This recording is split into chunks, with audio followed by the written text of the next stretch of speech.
கடவுள் அமைத்து வைத்த மேடை இணைக்கும் கல்யாண மாலை இன்னார்க்கு இன்னார் என்று எழுதி வைத்தானே தேவன் அன்று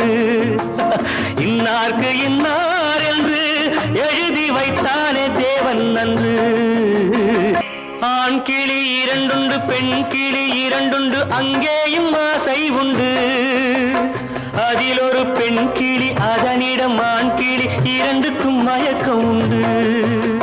ஒரு கிளி கையோடு ஒரு கிளி கை சேர்த்து உறவுக்குள் நுழையுதம்மா உல்லாச வாழ்க்கையை உறவுக்கு கொடுத்திட்ட ஒரு கிளி ஒதுங்குதம்மா